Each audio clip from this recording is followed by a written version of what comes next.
दोस्तों, drama serial जुड़वा के नेक्स्ट आने वाले एपिसोड में आप देखने जा रहे हैं कि मुनव्वर, जो कि रक्षी को बार बार परेशान करता है, जिसकी वजह से अफरत बहुत ही ज्यादा परेशान होकर अपने भाई साहब को कहती है कि रक्षी आपकी बेटी है। आपने सारा से बढ़कर रक्षी को प्यार किया। मैं नहीं चाहती कि आप रक्षी के साथ कुछ भी गलत हो। मैं चाहती हूं कि आप रक्षी के लिए अलग घर का बंदोबस्त कर दें। यह बात सुनकर मजहर कहता है कि यह तुम क्या कह रही हो? रक्षी के लिए मैं अलग घर का बंदोबस्त कैसे कर सकता हूं? अब तो वह मुनव्वर की जिम्मेदारी है और मुनव्वर से उसने अपना रिश्ता 2 साल पहले बनाया था। यह तो वह खुद बता चुकी थी ना। उसी मुनव्वर के बारे में तो सब कुछ पहले ही पता होगा। इतना तो हम लोग मुनव्वर के बारे में नहीं जानते जितना वह खुद जानती है। इसके बावजूद तुम्हें लगता है कि अब रक्षी के लिए हम लोग कुछ करेंगे, तो ऐसा कभी भी नहीं हो सकता। अपनी बेटी को कहो कि अब जो कुछ हम दे सकते थे दे चुके। अब उसका इस घर से सिर्फ और सिर्फ एक रिश्ता बचा है, लेकिन अब उसके जहेज में से या कोई भी ऐसी चीज मैं उसे देना नहीं चाहता। फरत कहती है कि भाई साहब, इस तरह तो मेरी बेटी का घर बर्बाद हो जाएगा, मेरी बेबी बर्बाद हो जाएगी। खुदा के लिए ऐसा मत करें। यह बात सुनकर एक बार फिर मजहर कहता है कि तुम क्या चाहती हो? मैं ऐसा क्या करूं? तुम ही मुझे बता दो।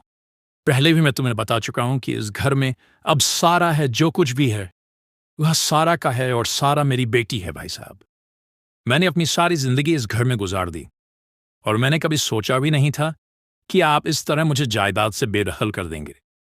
ये बात सुनकर अब बहुत ही ज्यादा मजहबी गुस्से में आ जाता है। आने वाले एपिसोड में अब आप ये भी देखने जा रहे हैं कि आदिल सारा के पास जाकर कहता है कि मैं तुमसे मोहब्बत करता हूं। सारा कहती है कि मोहब्बत सिर्फ और सिर्फ शायद इंसान को दौलत तक रह गई, और तुम भी शायद मेरी दौलत से मोहब्बत करते हो। आदिल कहता है कि तुम पागल तो नहीं हो गई सारा? तुम मेरे बारे में ऐसा सोच भी कैसे सकती हो कि मैं तुम्हारी दौलत से मोहब्बत करूंगा? हाँ, मुझे पता है तुम मुझसे नहीं, मेरी दौलत से मोहब्बत करते हो। जो कुछ फूफू अपनी बेटी के जरिए हासिल नहीं कर पाई, वह अब चाहती है कि तुम्हारे जरिए वह मिल जाए। यह बात सुनकर एक बार फिर आदिल कहता है कि तुम ऐसी बात सोच भी कैसे सकती हो कि मैं ऐसा कुछ करूंगा? जो कुछ हो चुका है, तो ना सब कुछ हो जाने के बाद मैं नहीं चाहता कि इस बारे में ऐसी कोई भी बात हो। ठीक है, तुम मुझसे कोई ताल्लुक नहीं रखना चाहती।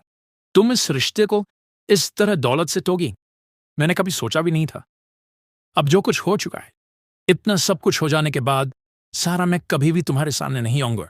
तुम्हें लगता है कि मैं शायद तुम्हारे दौलत की खातिर यह सब कुछ कर रहा हूं, तो यह तुम्हारी सबसे बड़ी गलतफहमी है। एक दिन तुम्हें इस बात का एहसास हो जाएगा कि मैंने तुमसे सच्ची मोहब्बत की है। मैंने कभी सोचा भी नहीं था कि तुम मेरे बारे में ऐसी बात करोगे।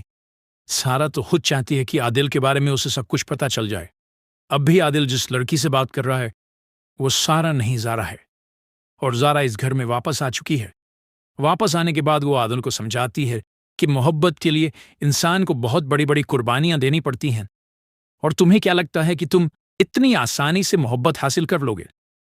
मोहब्बत तुम मुझसे करते हो ना, तो फिर तुम्हें साबित भी करना पड़ेगा। आदिल कहता है कि मुझे कुछ साबित नहीं करना, मैं तुमसे मोहब्बत करता हूं, बस तुम्हें बता चुका हूं। ठीक है, तुम्हें मुझ पर यकीन नहीं तो ठीक है, इस रिश्ते को खत्म कर दो। यह सब कुछ आप आने वाले एपिसोड में देखने जा रहे हैं। दोस्तों, चैनल को सब्सक्राइब कर ले ताकि हर आने वाली वीडियो सबसे पहले आप तक पहुंच सके।